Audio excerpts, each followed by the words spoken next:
और साथियों, कैसे हैं आप लोग। आशा करती हूँ स्वस्थ होंगे, मस्त होंगे। मैं आप सभी का स्वागत करती हूँ आपके अपने चैनल हिंदी भाषा देश की आशा पर। आज हम पढ़ने वाले हैं कक्षा 8वीं की हिंदी पहली इकाई का 6वां पाठ। महाराष्ट्र बोर्ड इंग्लिश मीडियम की हिंदी है। फुल हिंदी जरा प्यार से बोलना सीख लीजिए। लेखक हैं रमेश दत्त शर्मा जी। हम इस पाठ में देखेंगे, कविता है तो कविता का सरल अर्थ देखेंगे, विषय प्रवेश देखेंगे, वर्कबुक के प्रश्न उत्तर देखेंगे और व्याकरण देखेंगे। स्टार्ट करते हैं। विषय प्रवेश। प्रस्तुत गजल में गजलकार रमेश दत्त शर्मा दूसरों के प्रति व्यवहार के बारे में प्रेरणा दे रहे हैं। उनका मानना है कि हमें प्यार के साथ मधुर वचन बोलना आवश्यक है।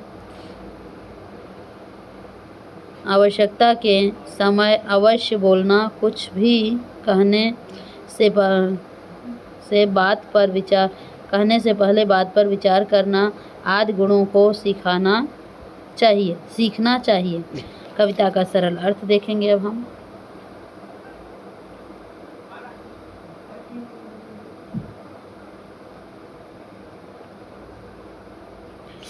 हे मानव, अपनी वाणी में शहद जैसी मिठास घोलना सीखो, अर्थात मधुर भाषी बनो।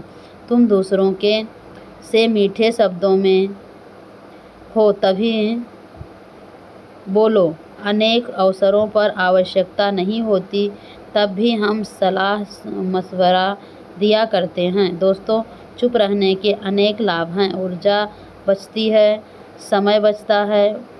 उस ऊर्जा और समय को किसी सकारात्मक कार्य में लगाया जा सकता है। जब ज़रूरत हो तभी बोलना चाहिए। किसी को कुछ कहने से पहले अपनी बात पर विचार करना और फिर बोलना सीखो। बोलने से पहले अपने शब्दों को तोलने की आदत बनाओ। ऐसा न हो कि आपकी बातें सामने वाले को दुख पहुंचाएं। तलवार से हुआ वार देर सवेर भर जाता है, किंतु कटु वाणी से हुआ घाव कभी नहीं भरता। समय असमय हमें याद आकर मार्मिक पीड़ा पहुंचाया करता है। इसलिए यदि बातचीत के दौरान वैचारिक मतभेद हो, एक दूसरे पर आरोप प्रत्यारोप की स्थिति उत्पन्न हो तो अपने आप को टोक कर चुप रहना चाहिए। इस तरह से आगे का अर्थ देखेंगे। मित्र किसी भी परिस्थिति में दूसरे पर क्रोध में फट पड़ने के स्थान पर प्यार का प्रकाश फैलाना कहीं उचित है, क्योंकि क्रोध की प्रतिक्रिया में क्रोध ही मिलेगा और बात हम हाथ से निकल जाएगी। यह तथ्य कभी नहीं भूलना चाहिए कि कड़वी बोली हमेशा संबंध बिगाड़ सकती है। कटु वचनों से कांटे ही मिलते हैं। कटु वचन ऐसे बीज हैं जिनके फलस्वरूप कांटों रूपी फसल ही मिलती है। अतः कटु वचनों का त्याग करके मीठी बोली रूपी फल के पौधे लगाओ। यदि बात करते करते कोई ऐसा प्रसंग आ जाए, किसी की बात आपको या आपकी बात दूसरों को चुभने लगे, तो बात को प्यार के मोड़ पर लाना सीखो, ताकि वातावरण की कटुता दूर हो जाए। साथ ही इस बात का भी ध्यान रखना चाहिए कि हमें अनुचित बात पर होठ सीकर यानी चुप भी नहीं बैठना चाहिए। कहीं कोई किसी प्रकार का अन्याय कर रहा हो या अत्याचार हो रहा हो तो उस समय चुप रहना भी अन्याय ही होगा। हमें ऐसी स्थिति में डटकर और जोरदार शब्दों में उसका विरोध करना चाहिए।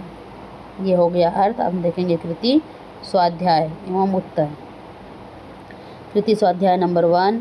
निम्नलिखित पद्यांश पढ़कर दी गई सूचनाओं के अनुसार कृतियाँ कीजिए। पाठ्यपुस्तक वाणी में शहद घोलना सीख लीजिए। जरा प्यार से बोलना सीख लीजिए। चुप रहने के यारों बड़े फायदे हैं। जुबां वक्त पर खोलना सीख लीजिए।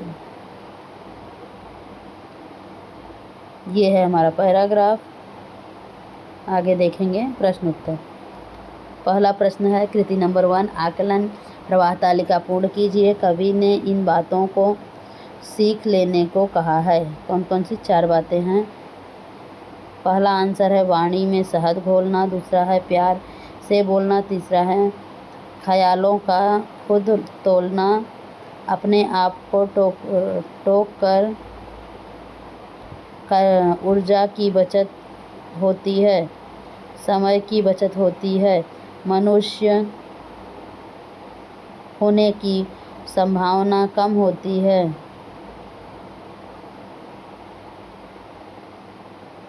आगे अगला क्वेश्चन है सही विकल्प चुनकर वाक्य फिर से लिखिए।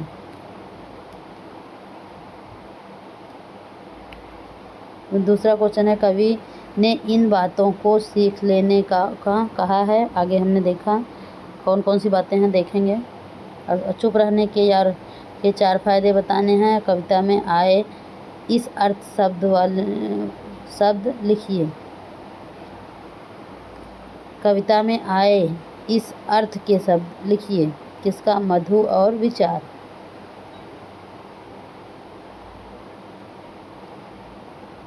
अगला कविता में आए इस अर्थ के शब्द लिखिए। आंसर कविता में आए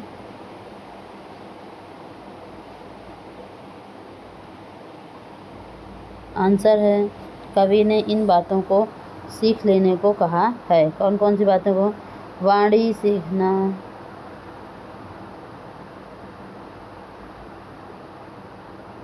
अगला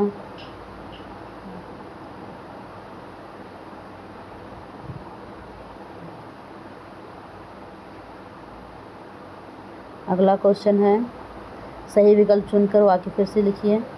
और दूध पानी वाणी में शहद घोलना सीख लीजिए। चुप रहने के बहुत फायदे, तरीके, नुकसान, तो क्या हो जाएगा? फायदे। तीसरा है सब्जी ख्यालों सामान को तौलना सीख लीजिए। अगला है अपने आप को रोकना संभालना सीख लीजिए। तो टोकना, अपने आप को टोकना।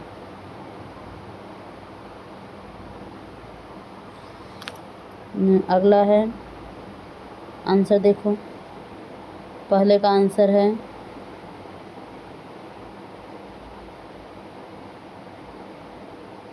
नहीं, दूसरे का आंसर ऊर्जा की बचत। तीसरा है मधु और शहद। विचार सवाल।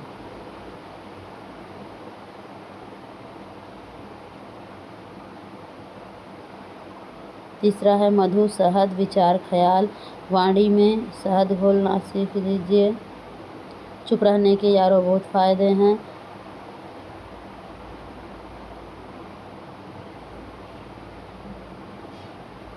इस तरह से अपने आप को टोकना सीख लीजिए। ख्यालों के तौलना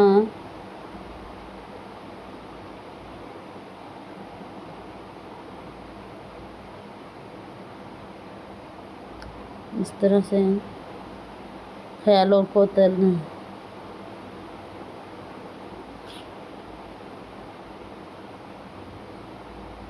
इस तरह से ये क्वेश्चन हो गया। अगला क्वेश्चन देखेंगे। शब्द संपदा में निम्नलिखित शब्दों के पर्यायवाची शब्द लिखिए। प्यार का पर्यायवाची क्या होगा? प्रेम, फायदा, लाभ, यार, मित्र, दोस्त, सीख, शिक्षा। अगला क्वेश्चन है विरुद्धार्थी शब्द लिखिए। सीखना, सिखाना, फायदा, नुकसान, वक्त,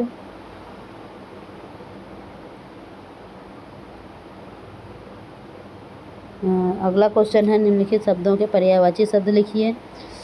हाँ ये हो गया, निम्न के विरुद्धार्थी भी हो गया। सीखना, सिखाना, फायदा, फायदे।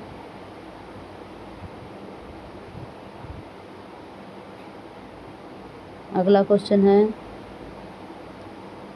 सीखना, ये सब हो गया। तो कृति नंबर 3 सरल अर्थ। कविता की प्रथम 4 पंक्तियों के का सरल अर्थ। हे मानव, अपनी वाणी में शहद जैसी मिठास घोलना सीखो, अर्थात मधुरभाषी बनो। तुम दोस्तों से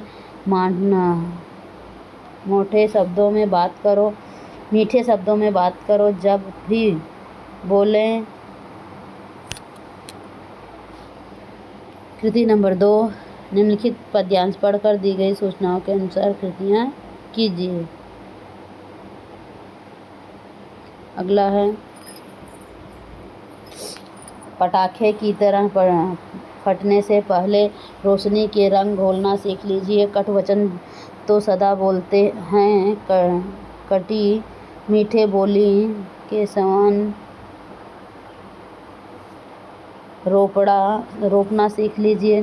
मीठी बोली के गुल रोपना सीख लीजिए। बेबात कोई चुभने लगे तो बदल कर उसे मोड़ना सीख लीजिए। ये किसने कहा, होठ सीकर के बैठो। ज़रूरत पे मुंह खोलना सीख लीजिए। यहाँ शब्दार्थ है। कृति नंबर 1 प्रवाह तालिका पूर्ण कीजिए। कवि ने इन बातों को सीखने को कहा है। कौन कौन सी? कांटे बोने वाले,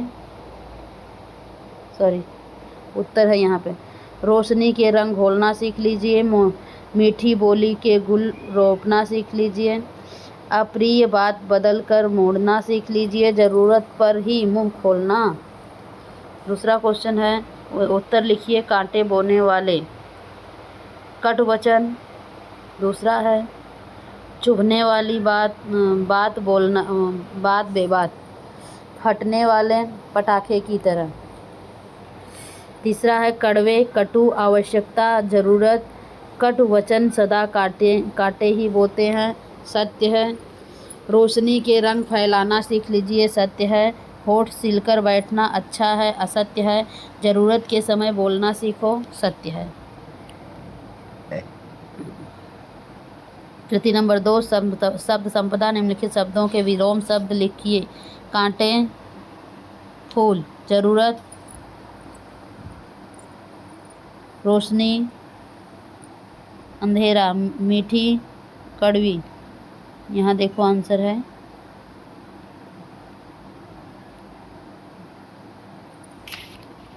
ये कांटे, फूल, ज़रूरत, बेज़रूरत, रोशनी, स्याही, मीठी, कड़वी। पटाखा समानार्थी है पटाखे, वचन बदलना है। पटाखे, बात, बातें, बोली, बोलियाँ, ज़रूरत, ज़रूरतें। कृति नंबर 3 स्वमत अभिव्यक्ति। कविता की अंतिम 4 पंक्तियों के सरल अर्थ। यदि बात करते कोई ऐसा प्रसंग कि किसी की बात आपको या आपकी बात दूसरों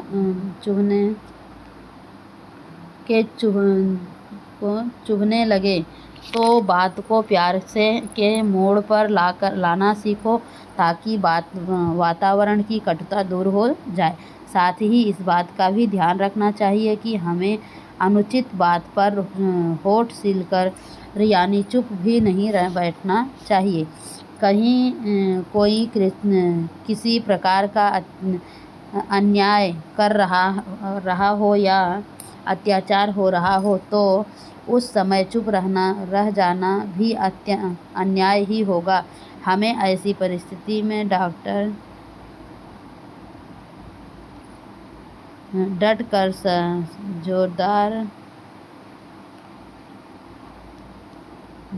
जोरदार शब्दों में उसका विरोध करना चाहिए। अगला है संपूर्ण पाठ पर आधारित। वाणी की मधुरता सामने वाले का मन जीत लेती है। इस तथ्य पर अपने विचार लिखिए। कल्पना पल्लव है। पाठ्यपुस्तक पृष्ठ क्रमांक 14 से लिया गया है। वाणी की शक्ति मनुष्य के लिए वरदान और अभिशाप दोनों है। वास्तव में मधुर वचन और औषधि के समान होते हैं। जिस प्रकार एक रोगी को रोग दूर करने के लिए उसे औषधि दी जाती है, उसी प्रकार व्यक्ति कितनी भी परेशानियों से घिरा और तनावग्रस्त क्यों न हो, वो किसी के मधुर वचन सुनकर उसकी ये परेशानी व तनाव दूर करने में सहायक होते हैं। मधुर वचनों में इतनी शक्ति आकर्षण होता है कि मधुभाषी सारे जग को वो अपना बना लेते हैं और पराये भी मित्र एवं हितैषी बन जाते हैं। वही कटुभाषी व्यक्ति अपने ही घर में पराया हो जाता है। मानव संसार में शब्दों का बड़ा महत्व होता है, अतः हमें एक वचन सोच समझकर बोलना चाहिए। ये वास्तव में वही हमारे मन को भी संतुष्टि और शीतलता से भर देते हैं। मीठी बोली वाणी सफलता की कुंजी होती है। इस तरह से आगे देखेंगे व्याकरण और भाषा ज्ञान। भाषा बिंदु, मूल शब्द और प्रत्यय। भारतीय में भारत मूल शब्द है, ई प्रत्यय है।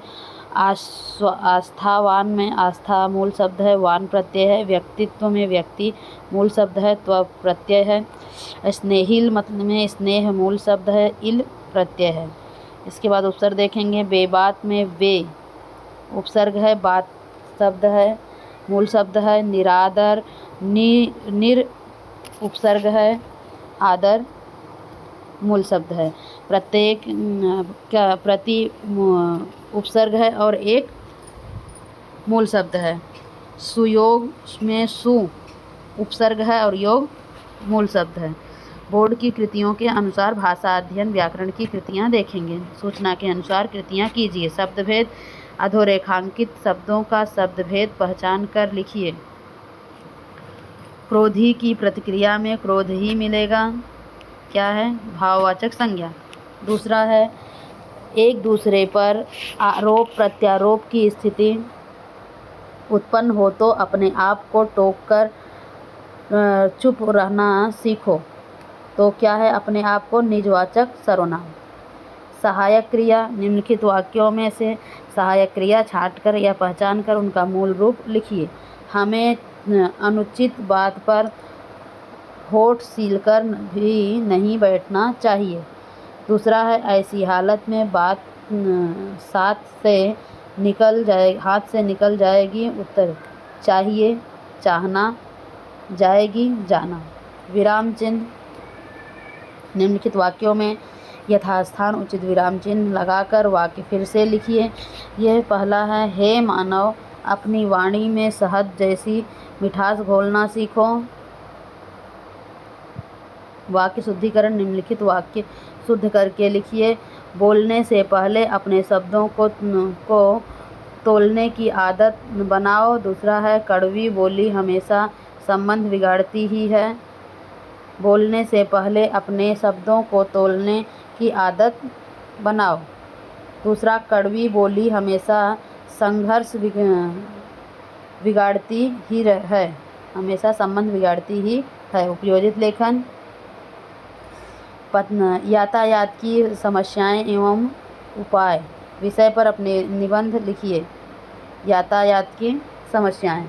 हमारे देश में शहरों की आबादी बहुत तेज़ी से बढ़ रही है, लेकिन शहरों की आधारभूत संरचना का विकास उस अनुपात में नहीं हुआ जिसकी वजह से यातायात एक बड़ी समस्या बनकर उभरा है। यातायात के साधनों की भीड़ के कारण आजकल दुर्घटनाएं बढ़ती जा रही हैं। आजकल शहरों में से गांवों तक सड़कों का जाल बिछा है, जिन पर वाहन दौड़ते रहते हैं। इन वाहनों की चपेट में आकर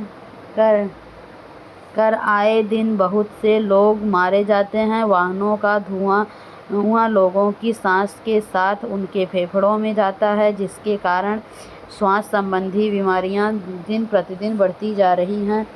आज माध्यम और वर्गीय परिवारों में एक ही घर में कई वाहनों का प्रयोग किया जाने लगा है। यदि परिवार के लोग एक ही स्थान पर जाने के लिए एक ही वाहन का प्रयोग करें तो सड़कों पर यातायात का दबाव कम होगा तथा दुर्घटनाओं की संभावना कम हो जाएगी। वाहनों की समय समय पर जांच, जल्दबाजी का त्याग,